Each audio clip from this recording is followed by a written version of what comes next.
Oh, hang in there for a second there, folks. I'm like a ferry in the Philippines. It's never in time.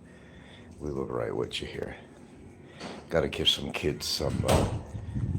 It's still coming, Christmas carolers. Thought Christmas was over. It's never over. Give me a sec. Give me a sec.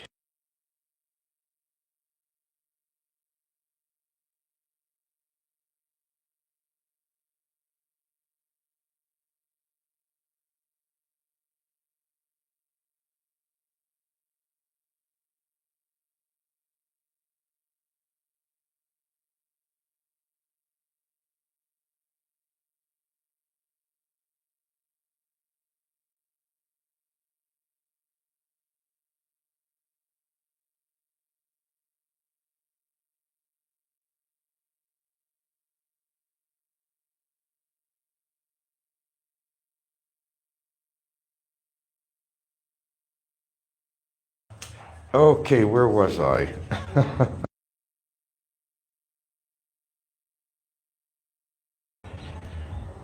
All right, we got another holiday under our belt, and one more to go. New Year's.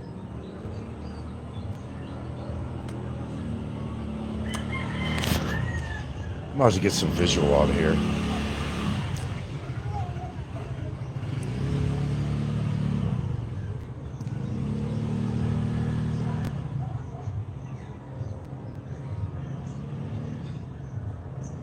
Got them smelling garlic. They're making fried rice.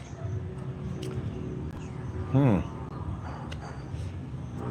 Anyway, not a very eventful Christmas here, except I got a clogged toilet.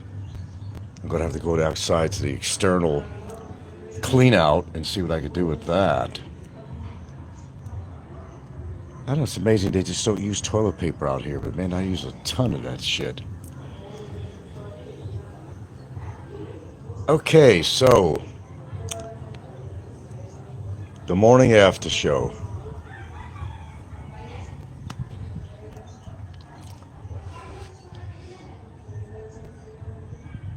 And today, well, officially the 26th would be the birthday of my brother.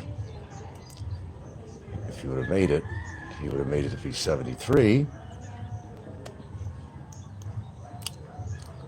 I was listening to, it's more of a eulogy for Mark Thompson that a friend of his was doing with Mark Thompson's wife. She seems really nice. Which kind of brings me to something that I never really agreed with is that having at a really advanced stage to have any children, and I just don't think that's a great idea. Uh, it's really not fair for the kids to grow up without a father like that. A baby, a baby. The guy's like, you know, whatever he was, I don't know, pushing 70 or whatever he was. Even if you're in your 60s or whatever, even if you're in your 50s. Because, like I said, really on deciding to have any children for a man. And of course, for a woman, of course, if she's older, there's more risk to pregnancy. But, generally, the girlfriends or wives of these foreigners that come here are extremely young. But to a child that it's going to have a father that's, 60, 70, 80 years old, even. I don't even know how these 80-year-olds do it. I can tell you the truth. But they manage. I don't know. They seem to manage. They got the spunk, and what's left of their testosterone. 80 years old. But a man could fuck a child, seemingly forever. But the whole idea of having a child at that age, it's just almost as bad as a foreigner coming and impregnating. They're out on a vacation, they want to get laid, and then they get like Brevis does. He got that other girl impregnated and, you know, just ignored. And the child wound up dying. I don't even know if he attended a funeral. But there's a responsibility if you're going to be with a Filipina and you get her pregnant, for one. There's a certain responsibility that has to come with that. It's unfortunate for a lot of children, that foreigners that do come here. And I saw, actually, it's still out there. It's about Angeles City, actually. There's a documentary on that. And it had to do with the street girls that were, engaging in prostitution. Guys come over and impregnate them, and they take off, and maybe they don't know the girl got pregnant, but that's still not an excuse. Maybe these girls do contact the guy and tell him that, well, guess what, I got pregnant, and the guy might turn around and say, well, prove it's me. Does that line sound familiar? Prove it's me, right? We're familiar with that line, aren't we? But having nothing to do with some woman having kids. Now, I must say that I remember, and you think I'm getting older, but my memory ain't that bad. A particular individual on here, I remember distinctly on a show several years back. No, more than 3 years. It was more than 3 years back. It might have been more like 5 years back, actually, where a certain individual on here said that he got a call from an old girlfriend that said that she was pregnant with his child. And he denied it. He said, no, I had a vasectomy. I didn't. It's not my kid. It's not my kid. That's what he said. It's not my kid. Now, you could use your imagination as to who I'm talking about. How many other women are out there that possibly impregnated because the guy said, no, man, I had a vasectomy. Yeah, right. We believe that. Why would this individual have a vasectomy? That's number one. He's going to spend the money on a vasectomy? Another lie. He's not going to spend the money on a vasectomy. He can never afford a vasectomy. But he did go around, and I personally believe that he went around to all the girlfriends. Don't worry about it. Don't worry about it. I don't have to use protection, man. I got a vasectomy. I can't have kids. Man, that's brutal. That's brutal. Because I know damn well he's not going to spend the money on a goddamn vasectomy.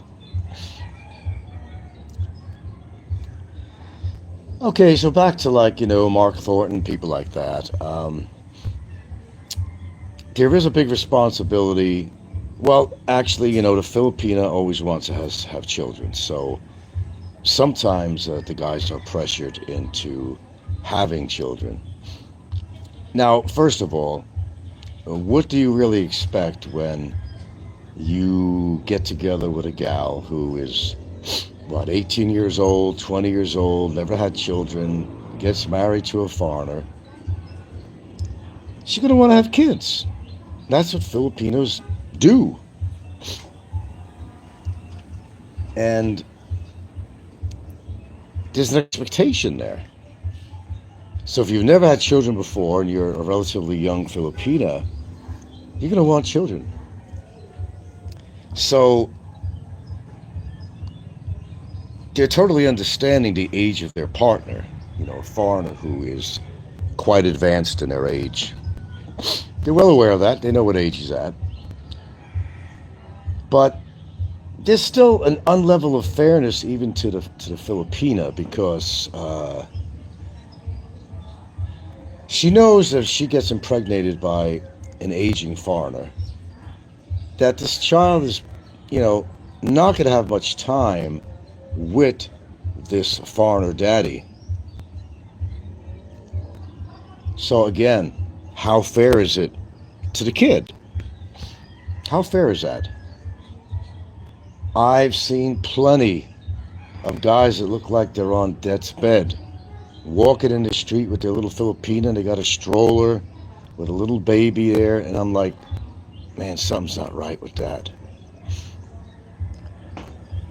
Or maybe he's doing a favor. You can look at it at different angles. He's doing a favor for her because he knows she's young, and he should know that a young Filipina wants a family. She knows it. He knows it. So he has to make a decision, say, should I use protection? Should she be on the pill? It's a hard decision to make on something like that. But he wants to satisfy her and, allow her to get pregnant.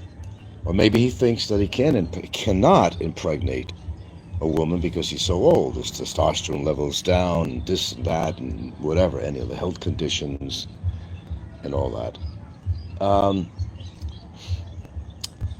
I believe, and correct me if I'm wrong, if anybody wants to give any feedback, I think Mark Thornton, actually what we're talking about, I think he had these pre-existing health conditions when he came to the Philippines.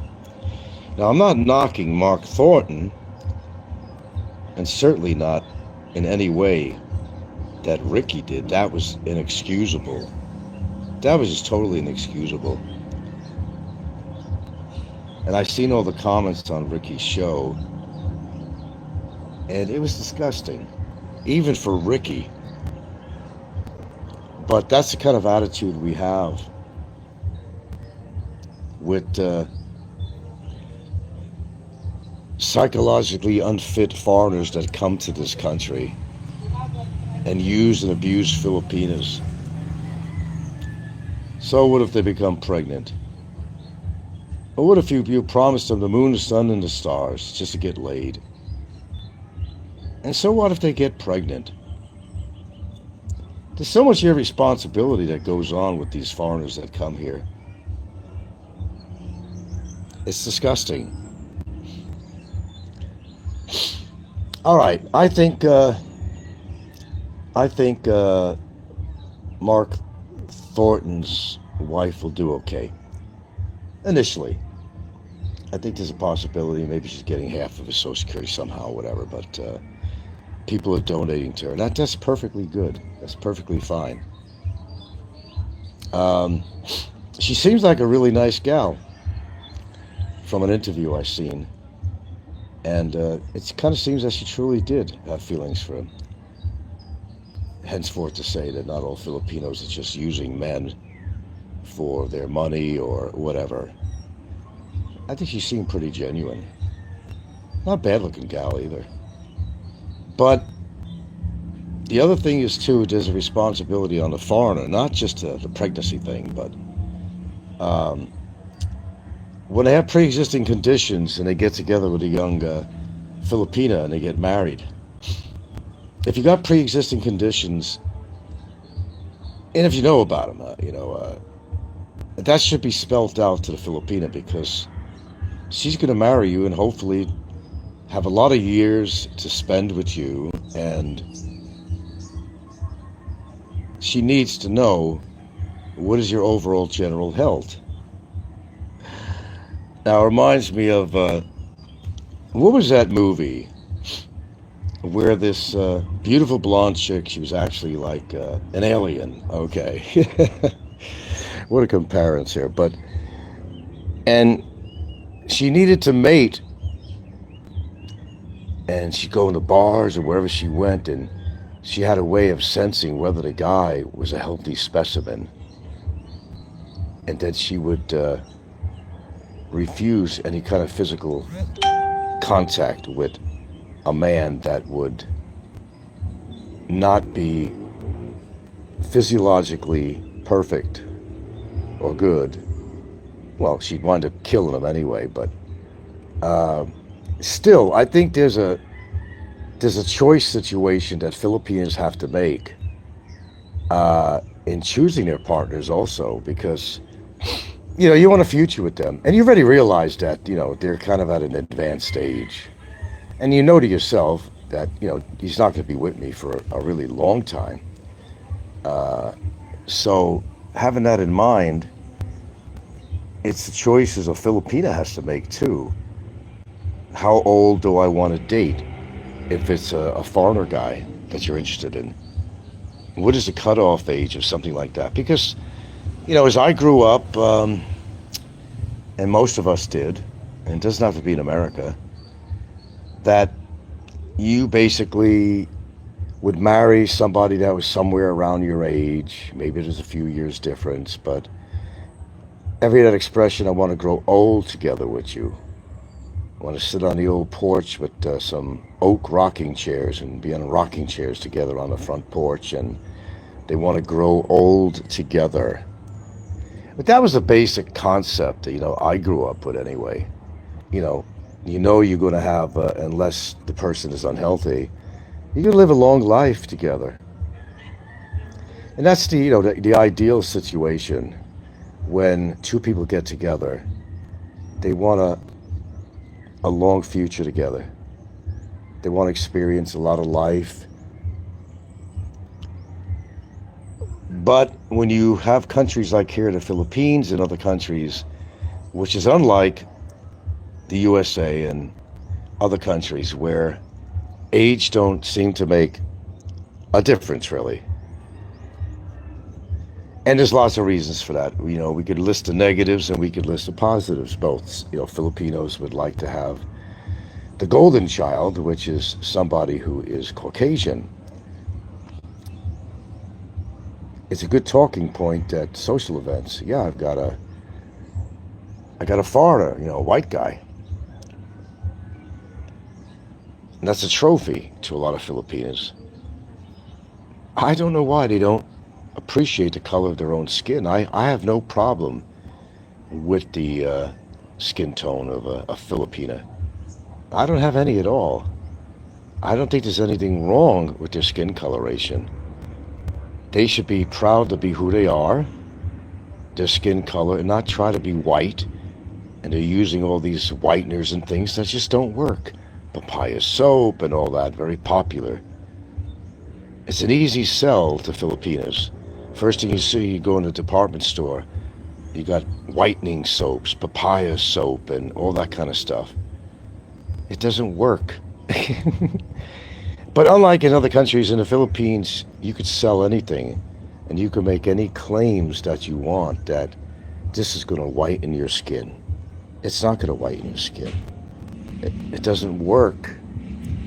It just doesn't work. But they spend their money when they could spend it on food or something. I want to get lighter skin. They're afraid to go in the sun. Boy, I've seen this a lot.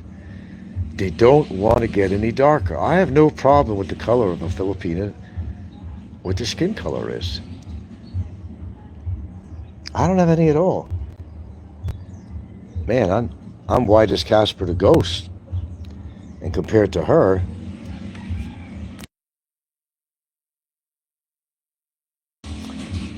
but, excuse me, I'm not bothered by the skin color. So let's get down to the basic point here. It's not that I've never talked about this before, because I actually have. It's wrong. Two things are wrong. Don't satisfy a Filipina with a child just because she wants to have a child. You got to make that conscious decision that I'm not going to be around long for this child, being the age that they are. Every child deserves to have a dad that's going to take the kids out, be able to play with them on the courts, whatever, play ball with them. It's the way it should be. Yeah, consumerism at its best. Stefan says, and they really like foreigners' nose. Oh, God, do they? I remember something funny, actually, with that. I was in Tiza in Cebu, and I was seeing this one gal, and she lived in this, less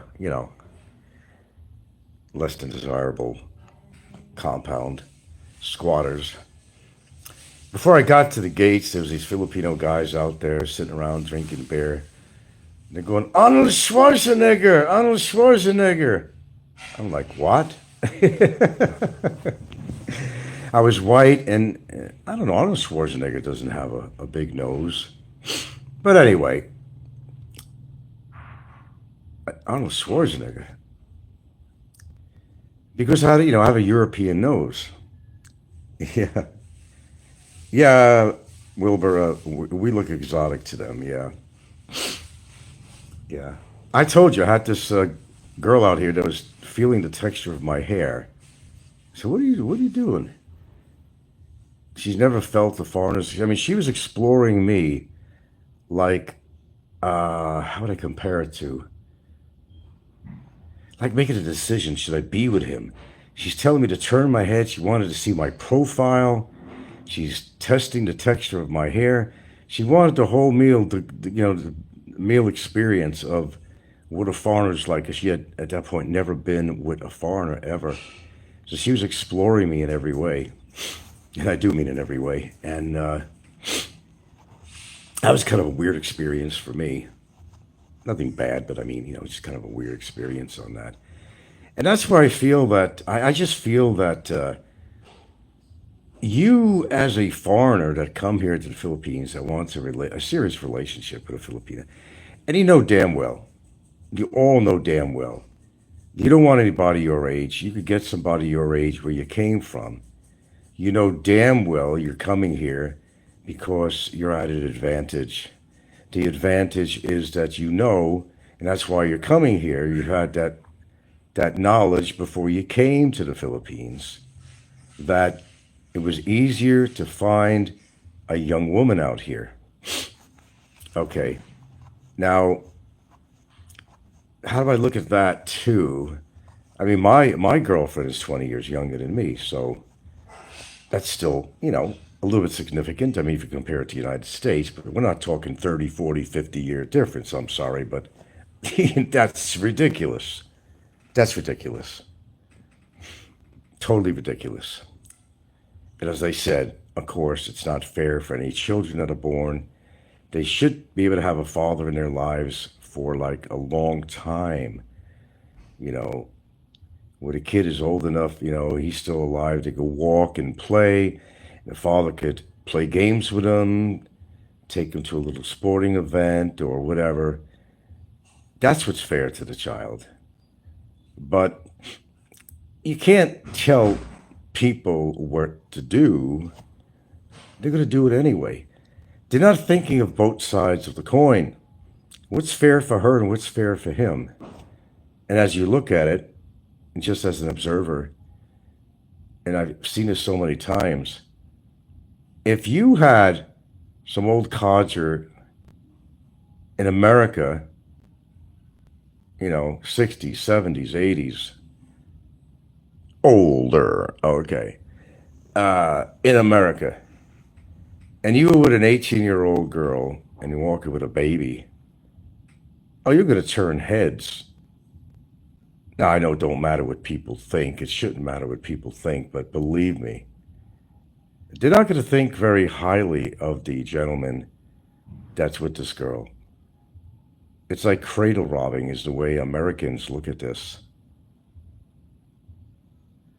More traditional Filipinos, unlike their Western counterparts.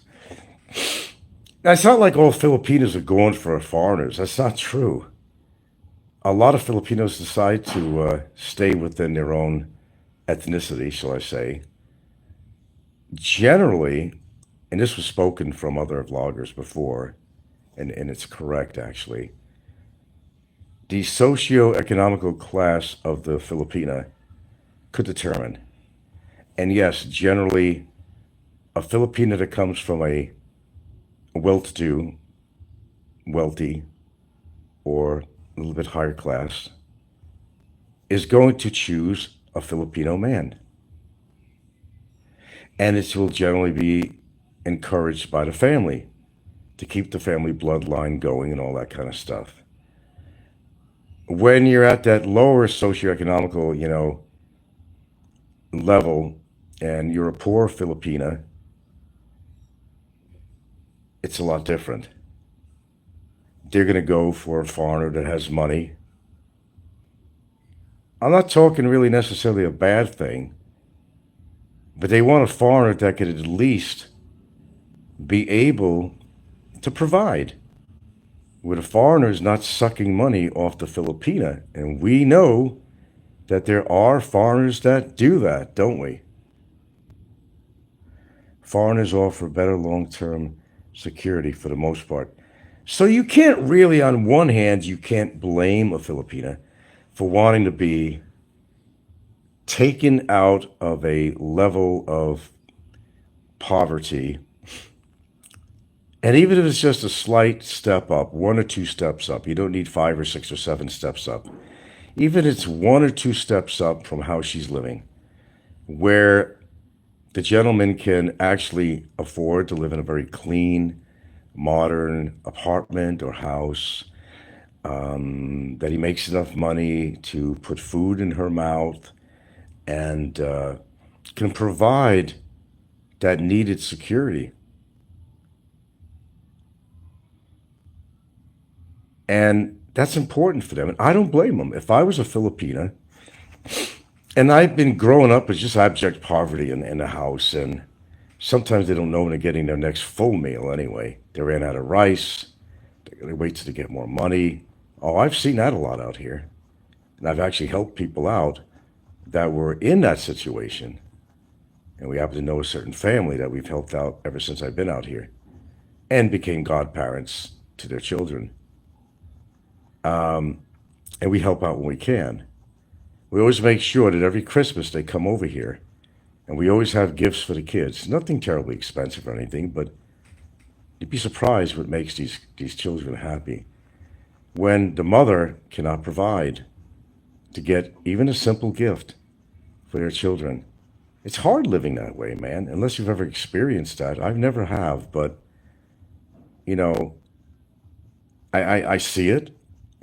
I've experienced with the local culture, and I've seen how people are living. And unlike American children that are so spoiled, so absolutely spoiled, they're getting expensive electronics and cell phones and all kinds of stuff. It's like an expectation. Where a child who's living in the Philippines in a family that's not exactly anywhere near middle class, and if you have to, you know, put them in class systems, which I've always hated, class systems, say a lower class financially, you buy that kid a T-shirt, a brand new T-shirt or something, and they're ecstatic. They appreciate anything. It's not like spoiled American children, and they are spoiled. Foreigners often better long-term security. Wilbur says young Filipinos have become more westernized due to social media. Well, that's part of the problem. That's part of the problem.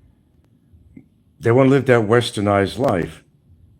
Like when what's his face? Larry Evans, if he's really with a Filipino wife, takes her to America. Now, in the beginning, he wasn't talking really bad about the Philippines. Now he's like so down on it. But let's say he is with this woman. He gets together with her and say marries her and takes her to America. She's getting westernized. You could take the Filipina out of the Philippines, but you can't take the Filipino out of the Filipina. Take it to America, whatever you want to do. You're going to westernize her. And she's going to have even grander expectations. Then if the guy's a real clod, if he's a real idiot, she'll eventually leave him and will go on her own in America. She'll have two choices. She'll go on her own in America and be able to get the great job because she's, getting a green card and everything else. She don't need him anymore. Well, to be fair about this, it's really depending on what her relationship with the guy really is. Is she with him to get that freedom to go to Western countries? And then when she gets there, and this is a common practice among not so innocent Filipinos who want to pretend to really love a man and everything else, just to get him out legally out of the Philippines to another country. Oh, that's never done. It's done all the time. Then after they're settled in, she's got, sets up a bank account. He helps her set up a bank account and debit cards and stuff like that and credit or whatever, and gets her all, signed up and, green card and work permits and all that stuff. And she goes out on her own after a while. Well, he's done the job for me. I don't need him anymore. I'll find a guy that has more money or venture out on my own. That's done all the time. It's called monkey branching. Monkey branching. Okay. Yeah. Now, I want to make a point here. Not all Filipinos are like that, and thank goodness for that. I got lucky, but, you know, there are fantastic Filipinos out here that are really not interested in your money, but keep in mind, they might not be going after your money or hope to marry or be with somebody who has a lot of money. All they want to know, a good Filipina will just care. Yeah, I got lucky, but a lot don't. Yeah, you're right. A good Filipina will just say, and she has a right to say that, look, I'm not going to date some goober that's going to be borrowing money from me all the time and telling me to get a job, and he don't want to do anything to better himself. Oh, we don't know anybody like that, do we? Suck off each tit, until the fucking colostrum runs out. You have no right to move to the Philippines if you can't afford to be here, number one. Excuse me. Number two, to expect to live off the fruits, the financial fruits of a Filipina. That will get old with her after a while, and she'll kick your ass to the curb. And I know of an incident when that happened, of that happening to somebody. That's still going on. It's still going on. Yeah, I know I'm amazing. Damn right I'm amazing. I'm amazingly truthful. If you got a problem with that, tune out. So don't just label Filipinos as they're looking for the golden chalice,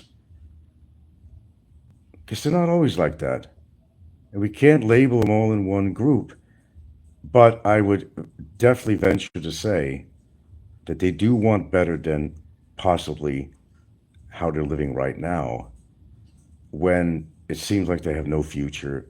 And in this country, you're only going to make so much money, unless you could venture out and be very creative and build a business and a good business and succeed. But it takes capital to do that most of the time, of course. And it's very hard for people to reach that goal. And there's many that have. And they sweat and suffer to get themselves into big businesses where they're wealthy and they're doing really well, doing very well. Barry should spend the next 10 years in big. Okay, well, we weren't really going to do a show about him today. Although maybe I've made references that may or may not be about him. But I'm trying to make a point, and the point I started off is about the age gap difference, which is talked about all the time. Well, not all the time. Mostly people are talking about, what does it take? How much money does it take to live in the Philippines? I'm getting into it a little bit deeper. If you're going to dare to go in a relationship with a Filipina, okay, if you really want to go that far, make sure that you're set up in some form or way that you're not going to run out of money, that you have something coming in every month. It doesn't have to be $3, $4, $5, $6, $7, $8, $10,000 a month, but make enough money that you're going to be able to buy food. And they just announced now that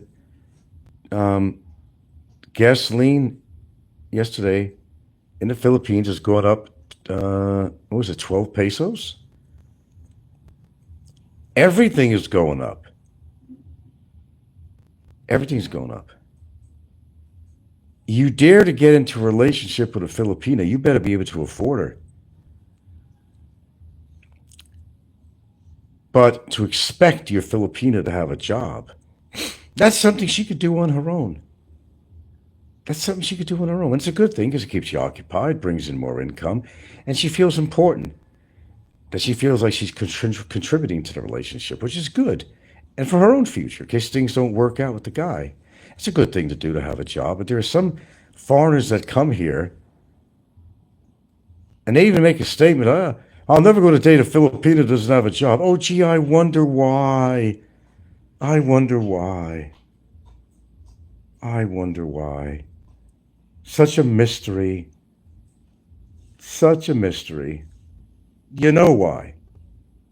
They don't want to put the effort out to be a contributor in a relationship. Suck all you can from each tit till there's no colostrum or there's no milk left. Run them dry. Run them dry to the ground, and you move on. Oh, but wait a minute. That sounds like something a Filipino would do to a foreigner. Suck him dry of his money. But that's not necessarily true. You have those types. You just got to be careful who you choose. But you have, on the average, I think, is an innocent Filipina who wants to get at least a step or two above her present living situation. There's nothing wrong with that. I don't find a problem with that at all. You got one life, right? You want to live it the best that you can. You cannot blame a Filipina for wanting to upstep a little bit. According to what her expectation is, if she's asking you to buy houses for the family and, a mini yacht or something, or, then, that's the red flag right there. And if you can't see that flag waving, then you're blind. Yeah, inflation is running rampant. I just seen a thing on Facebook that, what is it, 12 pesos? It's gone up 12 pesos, diesel and regular, I think. This world is facing a crisis right now, and inflation, and people's salaries and their pensions and so forth cannot keep up with inflation. And that's why there's a lot of people that don't even like these Hollywood stars or musicians who are flaunting their wealth to everyone else.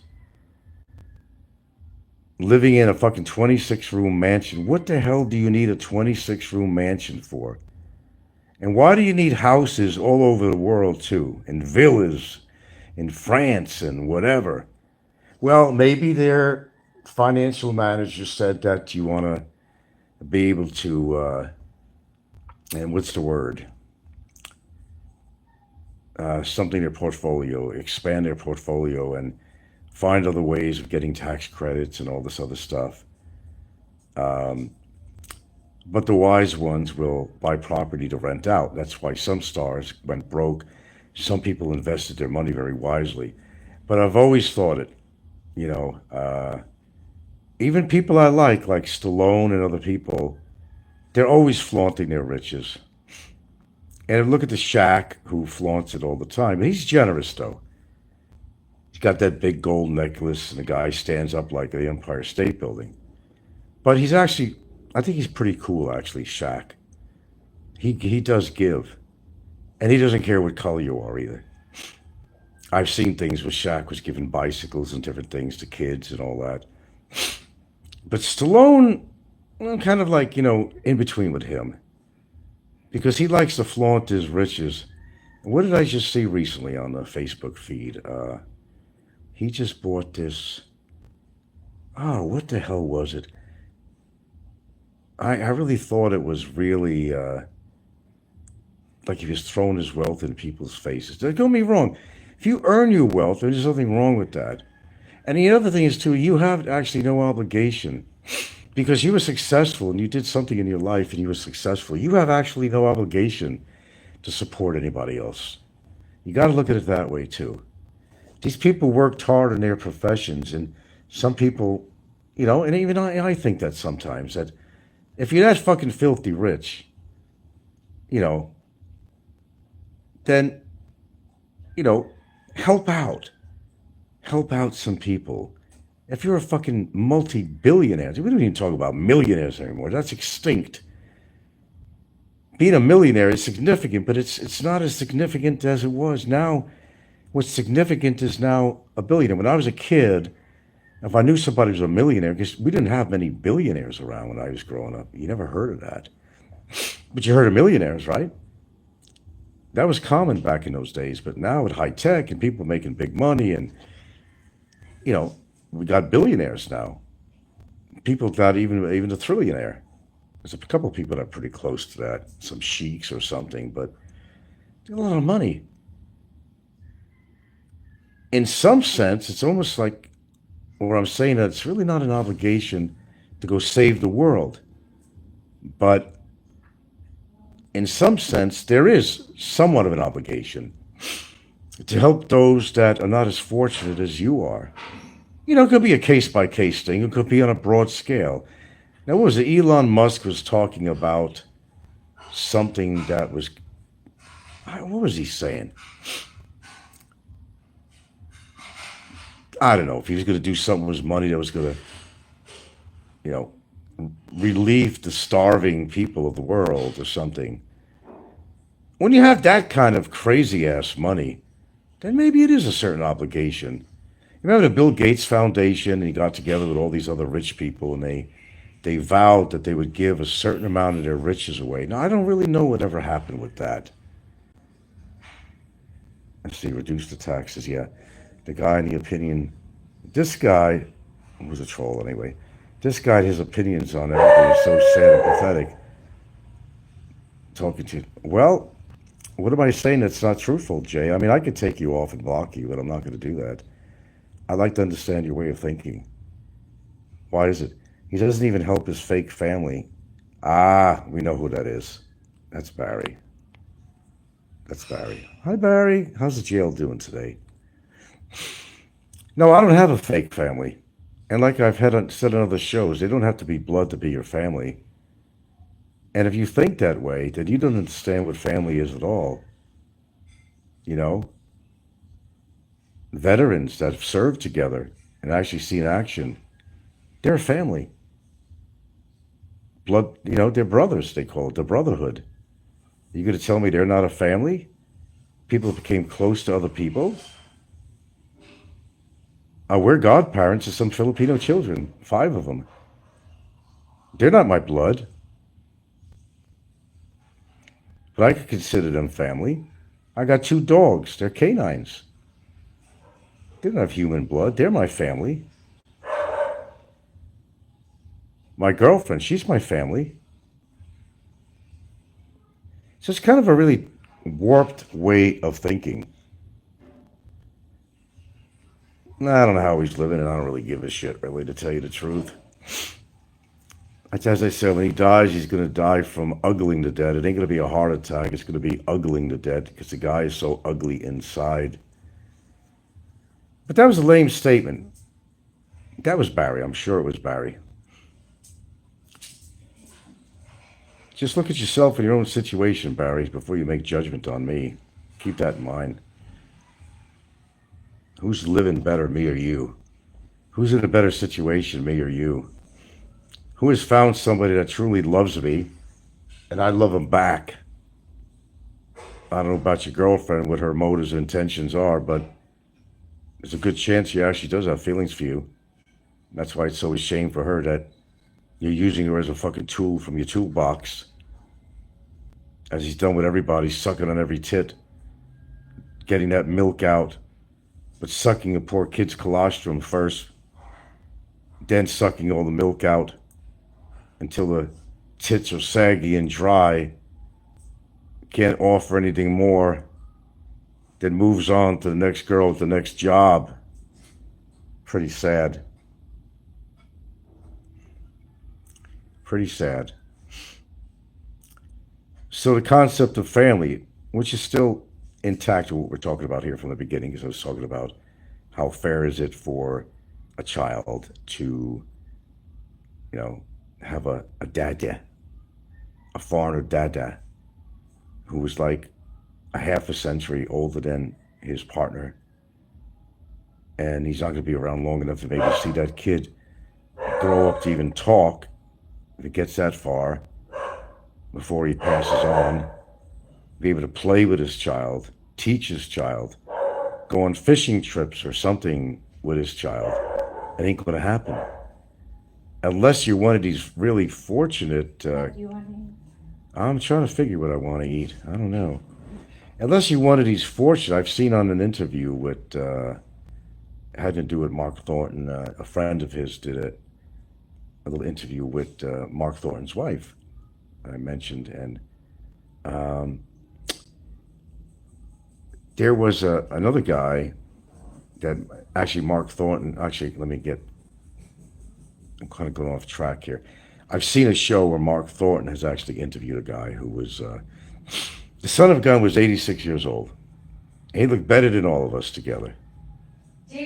Vibrant. He never had any illnesses. He looks really good for his age. He looked more like he's in his 60s rather than being 86 years old. Full of vitality. Sharp as a pin. Sharp as a pin.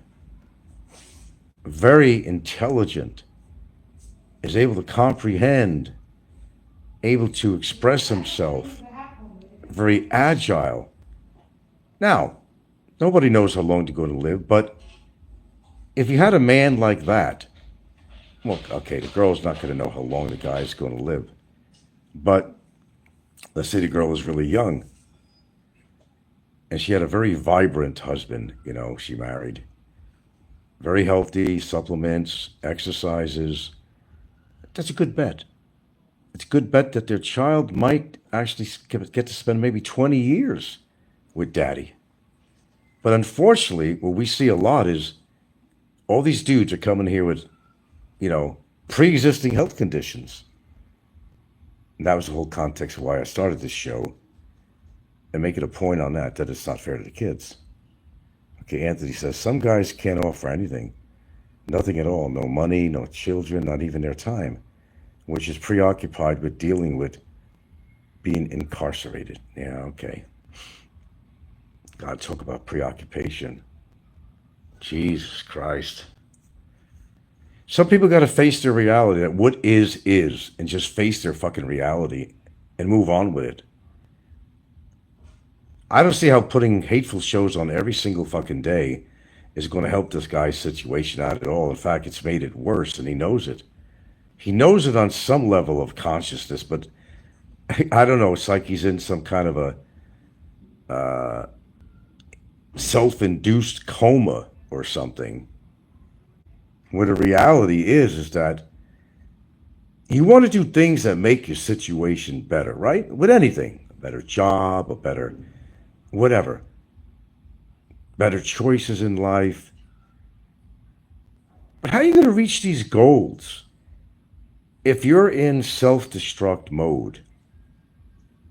So when you're in self-destruct mode, you're not going anywhere. You just make the situation even worse. And what is the purpose? Unless the person likes self-destruction, that they think of themselves so lowly that they can't think of themselves in any high way at all, that they're going to actually make themselves and to punish themselves. There are people like this. There are people like this. Someone that was very close in my family, in fact. They used to bang her head against the wall or something or whatever, because of lack of self-worth. What makes people do that shit? But it happens. And in a way, as odd as it might be, this is actually what goes on with some people who know that they've done wrong all their life, and they're living with an extreme guilt complex. They can't just seem to get out of it. You know, it's kind of like a PTSD situation. That they can't seem to get out. And they don't go for counseling on a situation. to understand why they think that way and why they act that way. There are some people that really do need counseling. You know, you can't always walk around with that, you know, let's hire somebody to carry that big mirror, that big mirror.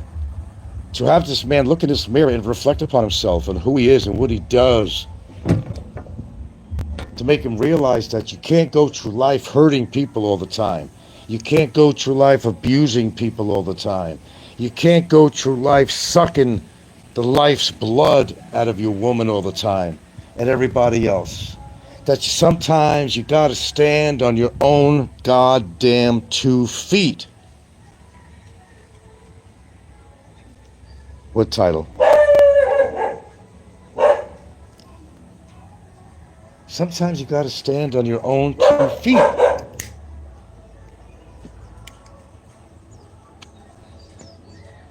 Because look, the reality is, maybe at first you fall for somebody, but then they're gonna lie to you like hell, and you might let some of the lies get by.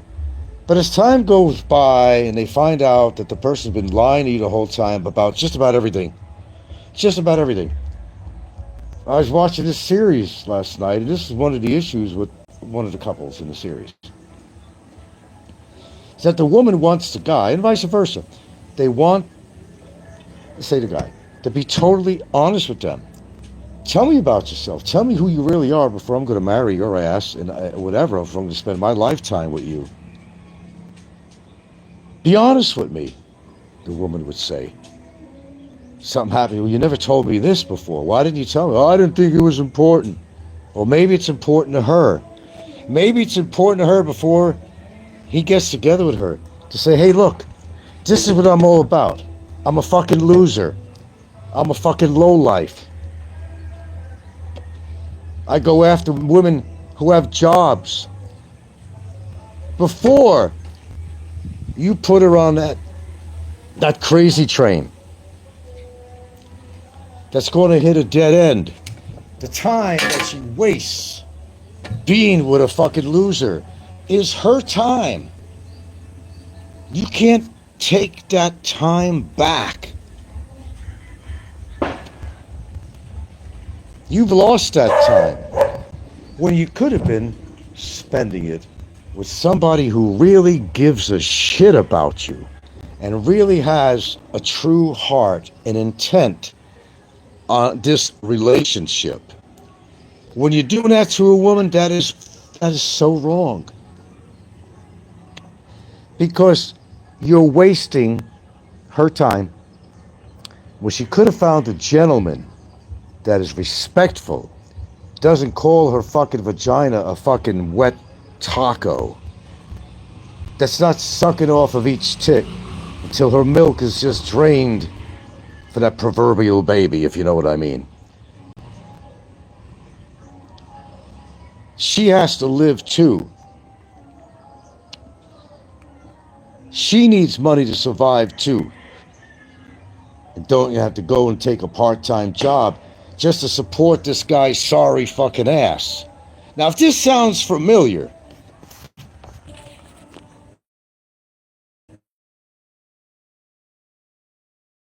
to anybody out there, wear those shoes if they fit. That's right, she probably bought you those shoes, didn't she? You didn't buy it yourself, that's for sure. As I said, if this applies to anybody, now, of course, we're not gearing this toward anybody. This is just a what do you call a situation? Just situations that happen. Hypothetical is the word. Hypothetical situation. Know what I mean?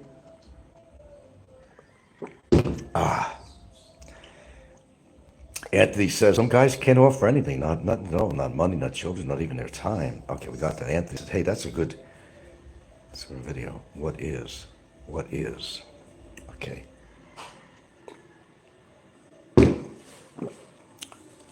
Look, nobody has to be perfect in a relationship. And if you're expecting perfection from anybody, you're just not going to get it. Because the human species is not perfect. We're abusive to each other. We're abusive to animals. We're, not all. Oh, you got to try to get that. I'm going to go out and wrench this stuff. You got to take care of a toilet situation. I think it's clogged in the lines anyway. Anyway, that's way off topic, but I just think it's really unfair to the woman. If the woman's do that to the man, I think that's unfair too. Let's be, fair about this. But we see much too much of this all the time. And it's, you look at this situation from afar, you hear all this stuff that's going on. And yes, you always question yourself, why is any particular woman, any woman, why would they want to be with any man who is just a born fucking loser? You got to think about your own life. You got to. I'm going to go out there soon and I'm going to open up that clean out. Yeah. You got to think about your own future. Like I said, you can't replace time. That's the one thing we can't replace is time. We could replace money, we could replace food or whatever, but you can't replace time. So that whether you're a man or a woman, please examine what you're getting into before you get into it. How is it, you got to think, how is it advantageous for you in some way? Are you going to live a better life when, you make the good choice for a partner? Is it going to offer you a better life? Is there something to look forward to? Or do you have to look forward to more crimes and lies and mistruths and deceit? Nobody wants to be in a relationship like that. And you're cheating yourself if you're in a relationship of that nature. You can't buy back time. That's one thing you just can't do. So what do? You make the best choices that you can. That's what you do. That's exactly what you do. Before you jump heavy into a relationship, examine her. Now, there's guys that have long-distance relationships, LDRs, and yeah, they talk to them on Skype, and they think they know everything about them and all that, and they could be lying too. The guy could be lying. Just as much as the woman could be lying about everything about herself. She could be talking to 10 different guys a day, getting them emotionally involved with them. And of course, they're going to give in. They're going to send money. Oh, the phone breaks down. Oh, I need a new phone. Oh, we have to talk to each other, so that's vital. So I have to buy her a new phone. If her phone's breaking it down, that's our communication. She needs a new phone. And some Filipinos make a living doing that. More than one man. Many men. It's up to you. Stop thinking with your heart and dick or whatever, just thinking with your mind and examining. Catch her in a lie or catch him in a lie. Either way. What did he tell me once before? You got it going? Yeah. Yeah, it took pressure. That's what it took. One pail of water. Yeah, that was the next step. Good. We don't have to go out and do that. Excellent, excellent. I'm just saying, make the best choices. Make wise choices. That's all. Because that's going to affect your future. If your future means nothing to you, then just go out to any louse on the skin of society and just for the sake of having a companion. And there's a lot of guys that get caught up in that. And then, of course, there's the older guys that they truly need a caretaker. I mean, that's what it totally is all about. There's no feelings or emotions, really. They just want, but they think it's cheaper to be with a Filipina rather than staying in the States and what they're making on their pension every day. They just can't afford to be, taken care of by a full-time caretaker. You can't afford that in America. That's a lot of money. So you go to the Philippines. Find the first Filipina that takes to you and, you got that situation taken care of because they're natural born caretakers is what they are. And by the way, all Filipinos are very good caretakers. And if you're lucky enough to be in a relationship with a Filipina, and it's a good relationship and it's a true relationship based on honesty, they are your caretaker. My girlfriend is my caretaker. She absolutely is. And I'm her caretaker. No doubt. We're both caretakers to each other. It balances out. I'm getting older. As long as she stays healthy and stays alive, and I'm still alive, I don't know what my future is. I could wind up in a wheelchair. We don't know. Bedridden? Hope not. These are all possibilities that you have to think about. They're all possibilities, and you have to think about that. When you're in a relationship with a much, much, much, much, much younger woman, you know damn well she's going to be your caretaker. And she doesn't mind. But you also got to consider that puts a burden on the Filipina too. If you got too great of an age gap, that's going to put an incredible burden on that Filipina and perhaps her family. Who's going to take care of Joe Schmo? Oh, I'm exhausted. I can't carry him. I'm going to need the help of the family. I have to wipe his ass, clean his butt. I have to do this. I have to administer his medications. I have to change his clothes. That's why you don't get involved with a huge age gap difference. It doesn't work. It don't work. Anyway, how was your Christmas, folks? I'm going to kind of wean off this right now because I need to find something to eat around here. I'm glad the holiday's over. We got one more. That's New Year's. Do you realize a lot of governmental offices out here are pretty much null and void for January? It's kind of like they're in recovery mode. It's like an extra vacation for them. They'll go to work and they're not going to really get around to all this administrative stuff, you know.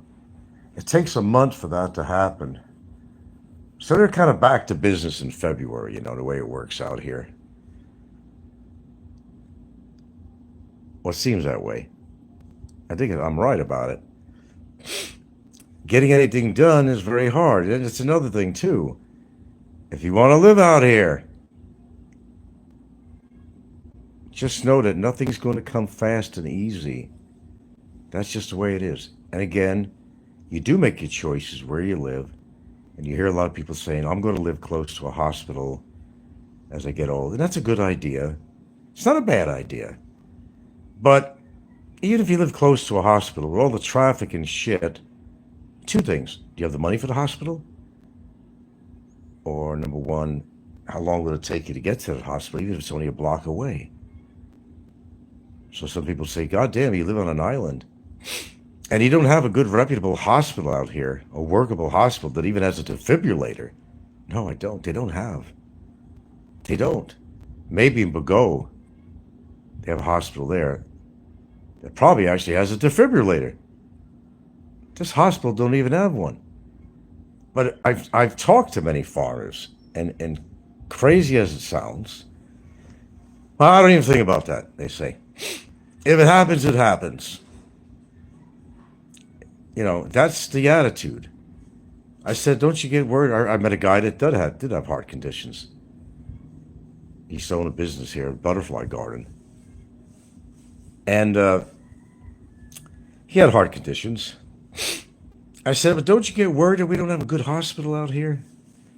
Yeah, he said, he don't give a shit. So if it's going to happen, it's going to happen. I'm going to go. I've really experienced a lot of foreigners that have that attitude. But that's not me. But still, you know, I made the choice to live where I'm actually living right now. I made that choice, and I know it's a gamble. It's a gamble. If you had a sudden heart attack or something, the idea is to get to the hospital as soon as you can. Will there be enough time? Because the next hour is the critical time. The next hour. and you're not going to get to a hospital in Cebu in an hour unless you can get a flight, an emergency flight. And I'm not even sure they even offer it at this airport. A medevac of some sort, which is worth checking into. They're not cheap, but it's your life. It's your life. And you might have that opportunity to get to that hospital, mostly if it's a helicopter. Because a helicopter could land, some hospitals have a landing pad on their roof, others have a nearby park of some sort that some of these medical institutions actually use for emergencies. But you're going to be that much closer to getting to a hospital and getting the treatment that you're going to need right away. That's critical. Now, if you have a heart condition, but it's not like, you're going to die anytime soon, but, you have certain heart problems and something comes up that's, could turn into something critical. What you can do as an American is you could fly over to Guam. It's not that many hours. And you could use your Medicare card and get it taken care of. It's better than nothing. Or you can choose to fly to America and get it done there. You got choices. That's why I think people got mad at Mike Kaysen. They got mad at him because that he made a lot of money, like about $35,000 from his donators. But Mike made the conscious decision because he would have to be away from his wife. Maybe that was a consideration of his. Maybe she'd like to be there with him. But he chose to have it done locally. And yes, he could have chosen to use his Medicare card and go to Guam, which is a U.S. territory, or go to America. Well, he made the choice not to do that, but that was his choice. And he probably knew what he was up against. But that was his choice to do that. Just because of the fact that he made a lot of money from people who gave a shit about him does not mean that he has to be under the attack of people because he made money and they were jealous that he made money. And then they were criticizing him as to what he did with the money because he had a new car at some point. Well, that was his decision to make. And as a result, anyway, he died. Maybe he made some bad decisions. Maybe he needed to utilize all that money to fly to a good hospital in America. And some people would criticize him for that. So with Mike Kaysen, I'm kind of 50-50 on that one. You have the right to make your own choices. And if you really know your heart is that bad, you've already set up your mind and soul to face the reality that something's going to happen to you. And some people imply that he was cheating on his girlfriend. We don't know that. Some people imply that, there wasn't any love. You don't know that. But he made the decision to stay where he was, and people just had made their decision to pay him money to help him out. And I'm sure as hell, that he did utilize a lot of that money because medical care out here is not expensive when you got to put it out of your pocket. I went for something as simple as a kidney stone deal. It's in 2 parts, of course, but there was also an infection that could turn into sepsis. I had a kind of a double whammy going on. Okay, but I went and took care of it. And without medical insurance at the time, it cost me a lot of money out of my pocket. A lot of money. Imagine having heart care, how much that would cost. That's a lot of money. Never said it was cheap here in the Philippines. What's cheaper than the United States if you had to go for the same kind of treatment for heart disease and stuff like that? You'd have to, take another mortgage out on the house or something or whatever to take care. And a lot of people have done that and had to do that. They had no choice. But Mike had choices, though. He did have choice, but he made his own choice. But he shouldn't be attacked for it, though. He made his own choice. Yeah, he died. from it, but he was made a laughing stock. Pictures of him in his deathbed and everything else by people like fucking Popeye, heartless piece of shit that he is, and some of his other clonies. That was horrible. The same as people were attacking Mark Thornton. You don't have to really like somebody, but be a little bit respectful when somebody's going through a really bad medical situation, and if they die, and I know some people say, well, Frank, you said some things about a few people on here, wish they were dead. Well, you know, we say a lot of things, and sometimes we say things we don't mean out of anger. But true and true, down to heart, no, I don't really wish anybody dead. Even my worst nemesis, I don't wish them dead. I may have said that one time with Warren. I just didn't like the guy. Just really didn't like him. But it was out of anger. But there's a big difference saying something out of anger and really wanting somebody to die. I mean, really wishing death on somebody. Not just out of anger, because from your dark, cold heart that you would wish somebody would die and really mean it. No, I don't go that far. I don't go that far.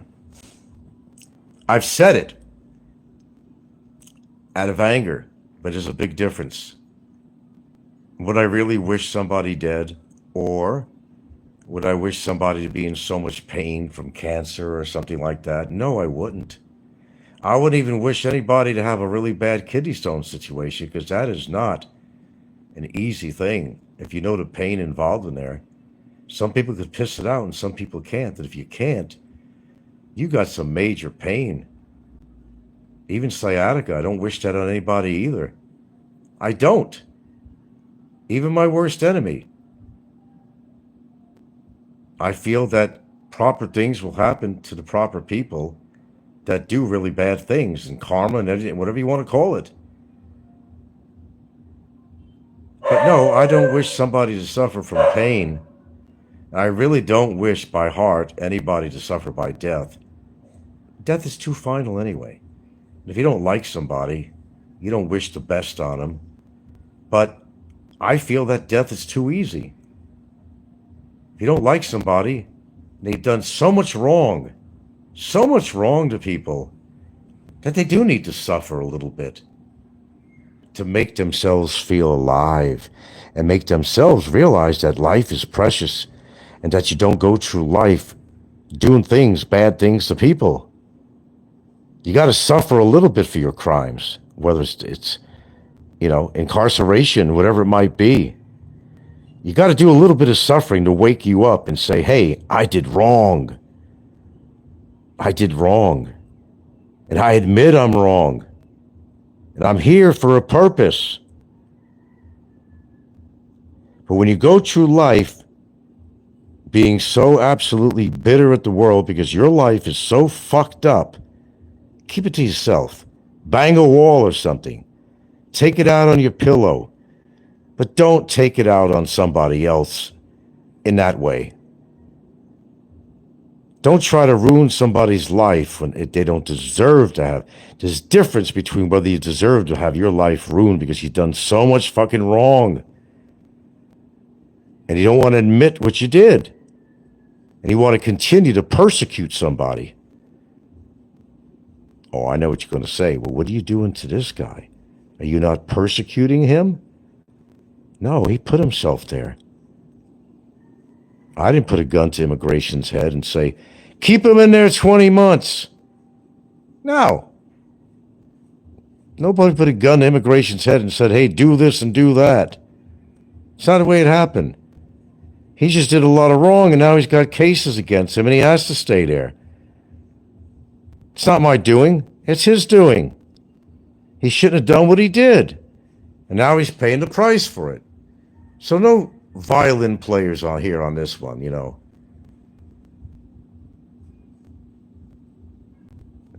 Bueno Cano, some very bad decisions from a certain person on the internet who happens to be in a 4x4 cell. Well, I think it's a little bigger than that. Maybe 8x8. But yeah, you make the wrong decisions in your life, you're going to pay for it. Whether you don't take care of your health, smoke, drink, and I'm guilty of one, or your general attitude on how you treat people, whether how bitter you are, and to get this get even attitude. I'm not trying to get even in my situation. It's not a matter of getting even. I just want justice. There's a difference between getting even and difference between revenge, which this guy did with his girlfriend to get revenge on me for his situation. No names mentioned. That was called revenge. You can define it any way you want, but that is just fucking revenge, period. Evil revenge. I'm sorry, but you know, as I said many times, you could call me stupid. You could call me almost every name in the book. But there are different variables to that. There are limitations on what you are going to take from somebody that can really destroy somebody's reputation. There are things that you just don't say. For example, how many times have we heard this? What's in YouTubers? They called up some relative and said that this YouTuber is dead. I think they did that with Fazio's brother. Somebody called over there and said that your brother is dead. Now that's wrong. That's wrong. Very wrong. That's really wrong. Imagine the turmoil the family would feel. What did you just do to the family when you did that? It's the same fucking thing. When you're going to label something to somebody that is so horrific label, that you hate somebody that much and want to get even, that you're going to go on social media for how many fucking years, and new people that come on, they don't know what's going on. They don't know the guy's a fucking born liar. They might believe what he says, that this guy is this and that. And they might believe it. And that can be very dangerous for the person that the guy's saying it about, especially what they label the person as. That could be deadly. But no, that person's not thinking about that. Things like that can destroy people's relationships, destroy their lives. It can be dangerous. You simply do not call somebody that. You just don't. And mean it. And it's not like an occasional thing where he says something really bad, but when you keep on saying it, as I said, it's one thing to get angered about somebody and call them a name. That's one thing. Out of a moment of anger and not thinking. But there's a big difference between doing it repeatedly.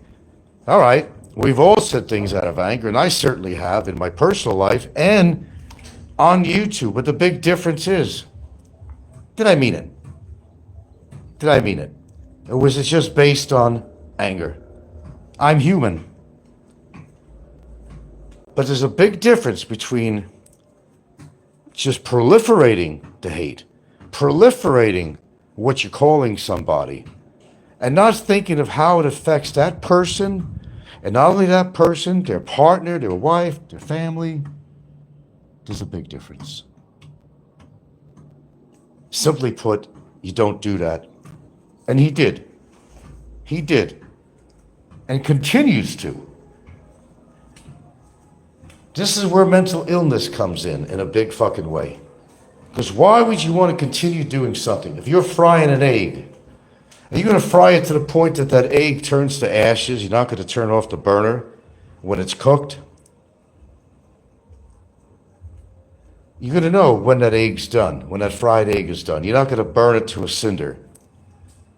Well, the same goddamn thing. You don't proliferate something because you happen to not like that person. Yeah, Popeye was always out of line. He is way out of line. I put him on the same definition of the other guy, but he's pretty close in that.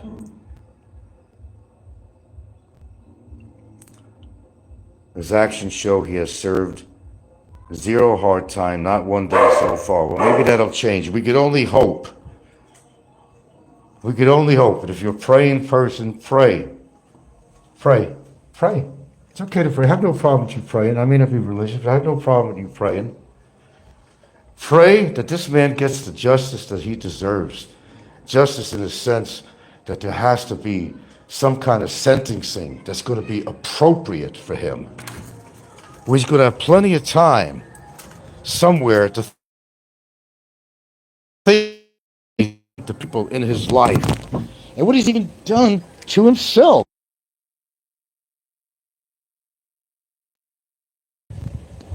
I mean, come on, man. You got one life to live. Live it the best you can. I take every day of life precious here. I don't go purposely out of my way to put pain on somebody. I don't do that. I think in a sense people are suffering on their own without my fucking help of putting them in a place where they should be, because they have to live as yourself no matter where you go. You can take yourself from point A to point B. You're still carrying yourself no matter where you go. No matter where you go, there you are. Well put. So if you're a bastard that likes to use and abuse people, no matter where you live, you're going to use and abuse more people. That's just the way it works. You know, shitheads like Popeye even. That's one evil motherfucker, man. He was responsible for the toe tag thing with Mike Kaysen, spreading all that. He's not coming out of the hospital unless he has a toe tag on. I think Popeye should be grateful he's even fucking alive. That maybe relatives or somebody that respected Mike Kaysen or anybody else for that fact don't come there and find him and beat his fucking ass to a pulp. There is payback sometimes in life, folks. There is payback. Whether it's karma itself or whether it's something physical from somebody. And they get a hold of your skinny little neck and they take the life, they take the breath out of your fucking body. And some people will go that far. And some people might deserve it. But don't go around doing or saying things about somebody that's not true and expect that you're going to get away with it. It don't work that way. Well, I can speak for myself. It don't work that way with me. Let me be honest with you. That doesn't work that way with me. I take that to heart when somebody labels something that's so horrific that you shouldn't call anybody that. And if nobody out there can understand that, then you have to be in that position to understand why there's so much adversity with this person. To understand why I want justice to be done. Some potential.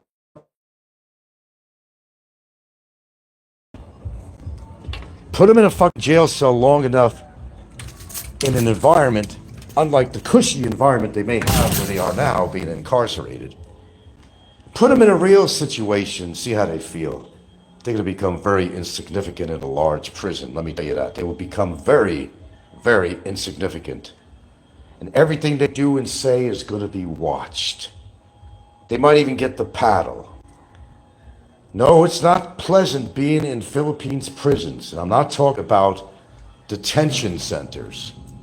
We're talking about a whole different ball game. When you get to be with the big boys in the big house, that's a whole other situation, brothers and sisters. It's a whole different situation. And it's not going to be a pleasant experience. So, what's the answer? Clean up your act. Face your responsibilities. Clean up your fucking act. Face what you have done with dignity, but with knowledge. Have some remorse of what you do. You don't continue in the same direction, the same negative direction that you started, and expect something good to come out of it. That's insanity.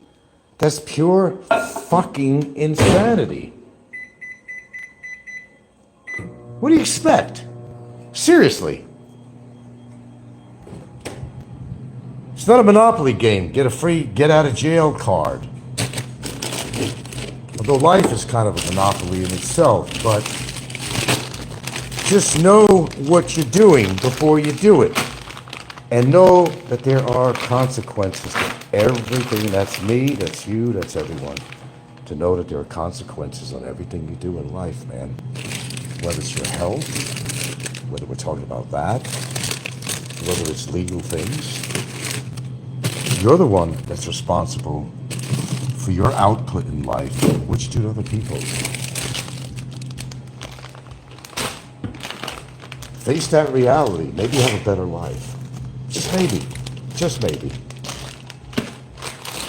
Because if you find yourself in a situation, chances are, well, you put yourself in that situation. Don't pass the baton to somebody else and say, you know, you did this to me. You're going to pay for this. I'm going to get even with you. I'm going to get somebody to do something that is just as bad as you did to somebody else. To get even with them, to get revenge. Not thinking about the loved ones in their life. Not thinking about that. How that's going to affect them. But no, that's not important to somebody like that. They just want revenge. And I can tell you in my situation, it's nothing about revenge at all. It's not revenge, it's justice. It's different. Revenge and justice is two different things in my book. What has to be done must be done. There's no question about it. You can't, otherwise you can't learn. You can't learn from your mistakes.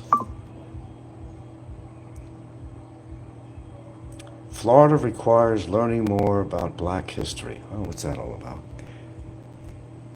Auntie says, hi, Popeye, can you do your stupid laugh? Oh, yeah.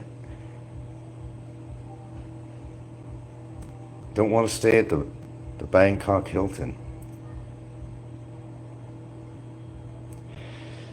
Well, I guess the whole point I'm trying to make here, guys, is that there's a price you pay for just about everything in life. Yeah, I mean, I've been smoking. Bad on me, right? I know that there are possibilities that things could happen. And for those who drink, they know there's a possibility things could happen. That's my bad. But I take responsibility for my bad. You gotta make a decision. Quit or keep on smoking and hope that nothing happens. But the same thing goes to doing stupid things too. Other stupid things other than smoking or drinking or whatever. And I don't drink. But I think that if you know you're wrong, admit you're wrong, stand on your own 2 feet, face your consequences, admit to your guilt, pay the price. Maybe, just maybe, you'll come out of this situation a better man than you were, even if you weren't a good man to begin with. And this guy was never a good man. But sometimes people need what I call a wake-up call. And maybe this is a wake-up call for him. Maybe I'm doing him a fucking favor. But I don't care what anybody thinks out there, but you better think this to yourself. If you were in my shoes, what would you do? You might do something a lot worse, right? Wouldn't you? You'd consider it, wouldn't you? And it wouldn't be a court situation. Under any other circumstances, wasn't in the Philippines and blah, blah, blah, who knows what my mind would have thought?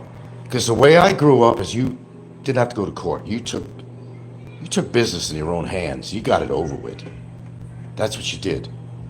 I know of many instances, too. I've seen that kind of shit happen in real life. Maybe I didn't witness the event, but I knew it happened. Because when I grew up, I can't just say it's an Italian-American family thing. It's anybody, really. Anytime anybody insulted your mother and father, which they've done to me, they're deceased, and even bring them up.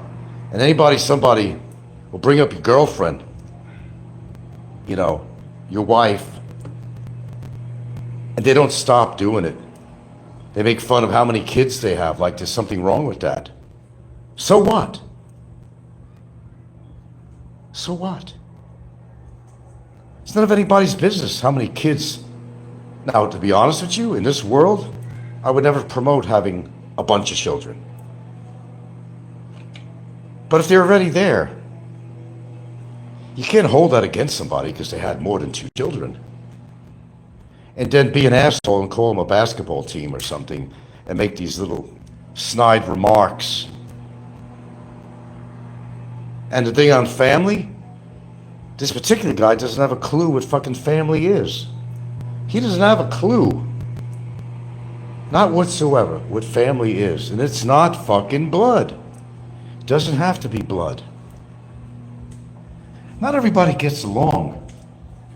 Whether it's your children, your siblings, your parents, whatever it might be. Not everybody sees eye to eye.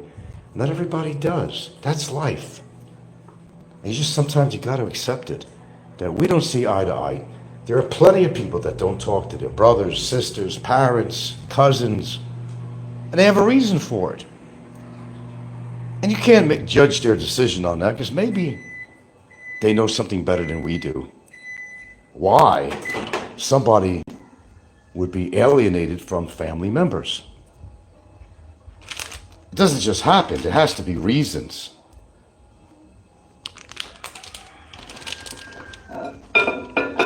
You can't just come up with a conclusion, oh, yeah, what a bad parent he is because he doesn't talk to his kid. Would you ever think about it? Maybe it's nothing of my doing or your doing or anybody else. Do you ever think about that? It's always a one-sided coin, isn't it? Oh, they've never done wrong. Why?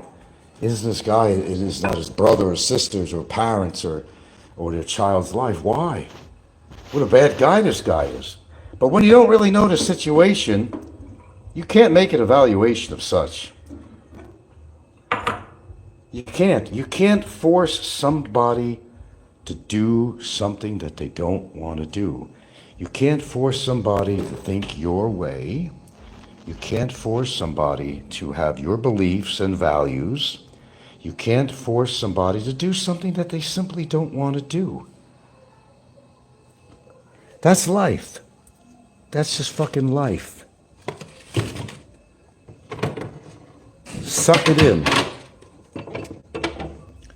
You can't always have your way. You can't always have your cake and eat it too.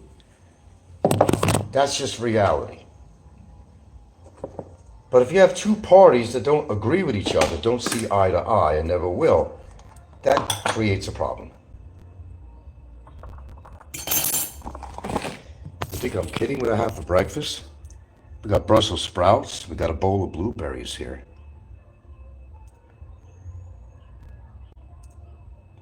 Jim says Philippines and Thailand have horrendous prisons. Well, I know. Yeah, I know I do. It's easier said than done.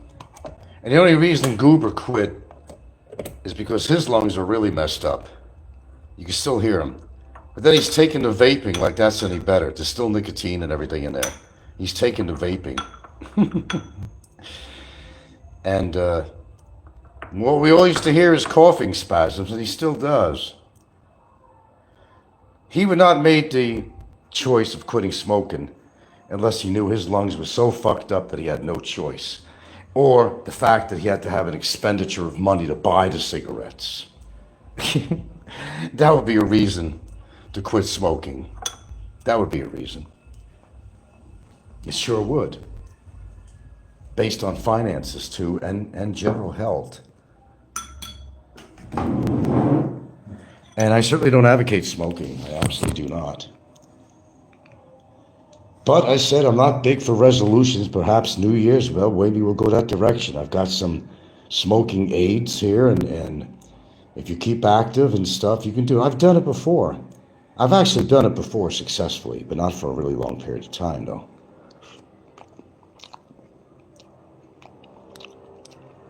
Oh, I love Brussels sprouts. But they gotta have butter or something on them. No, I can't eat them without some kind of seasoning. I cannot. That's part of my breakfast. Yeah. What you just saw. So at least I'm trying to do something for myself that's good, but some people don't do anything good. They come out here with Pre-existing conditions, they eat the crappiest fucking foods, oily foods, high caloric, high cholesterol, drink and smoke. You shouldn't get into a relationship then, if you're that bad. You're not doing your girlfriend or a wife a favor. They want a future with you. But when you have that many vices, you're overweight. I mean, look at Ricky. Man, I would venture to say, I don't wish it on him, but I would venture to say everything is going to catch up with him. He's already on high blood pressure meds. He already has to use a mask to sleep, to force air in his lungs. He possibly has diabetes, or certainly pre-diabetic. And not to mention that his basic attitude toward people could be his demise in life one day because he's pissed off a lot of people. Oh well. Oh well.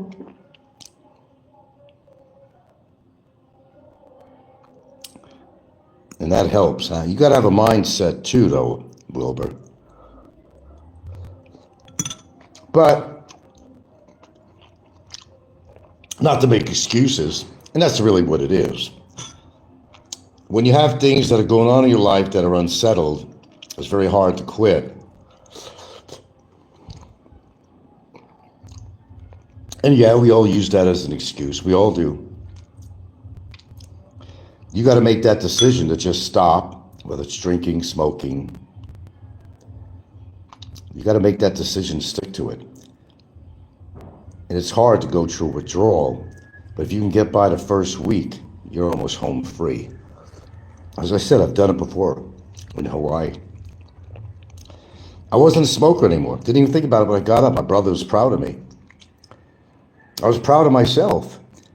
But then, some stressful situation came up with him or whatever it might have been.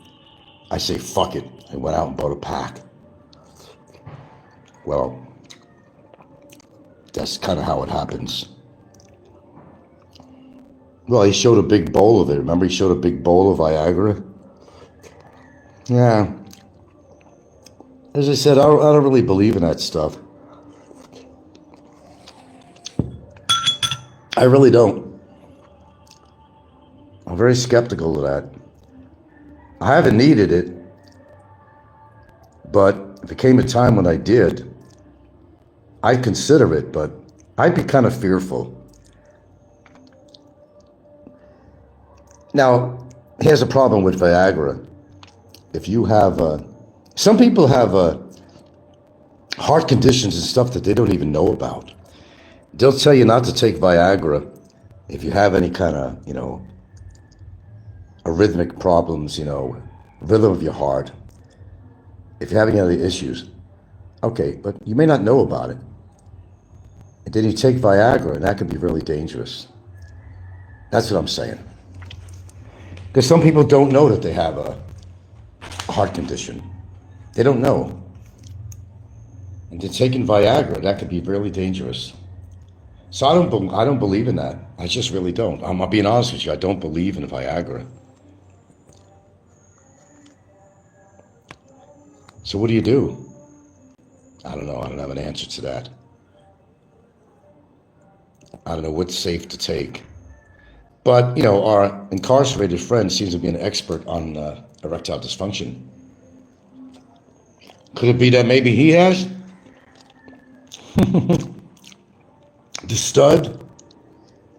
Could the stud have erectile dysfunction? For all the years of smoking and drinking? Perhaps.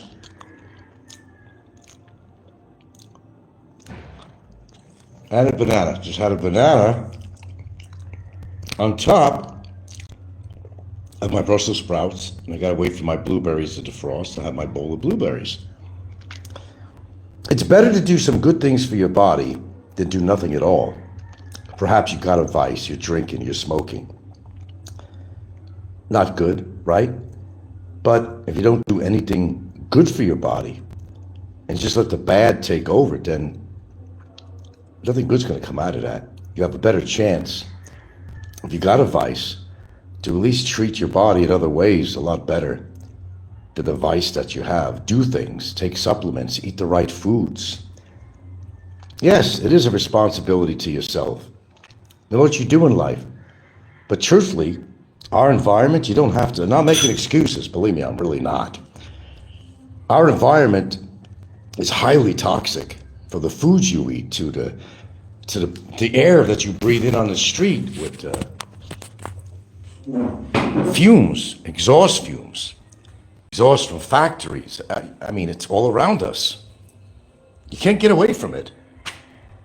So for those people that are snaring at people who smoke, you can look at them and say, yeah, okay, that's a bad thing to smoke. And it is. But before you make judgment, keep in mind that your lungs are not, nice and pink. Just from walking around, if you live in a big city, especially like Cebu or Manila, your lungs are blacker than the ace of spades. I'll guarantee you that. And I'm not even a doctor, but I'll guarantee. Then the combination of doing both, living in an urban environment and smoking, yeah, that's double jeopardy right there. So it's choices you make in life, but the same as anything, the choices you do to come on YouTube and label somebody something that they're not, it's going to take its toll on you. As well as it took its toll on the person that you accused of being such and such. No, they're not thinking how the other person feels. Oh, no. They're not thinking how the other person feels and what it's done to them and their life and personal life. No, they're not thinking about that because they're greedy and revengeful. I want this person to pay the price for putting me where I'm at. Well, for something that you did on your own? For something you mean you did on your own? No. You can't pass the buck that way. And the sooner he learns that, the better off he'll be. He's got himself into that own situation by his own actions and words and what have you. Just not feeling sorry for him. We're not going to get the tiny violin player out with the tiny violin for him because there's really no reason. There's no reason. Anthony went from smoking to Skoal Bandits to bubblegum. That was 30 years ago. Yeah, I take zinc. But you shouldn't take more than 25 milligrams a day. Don't take 50. I don't advise that. No.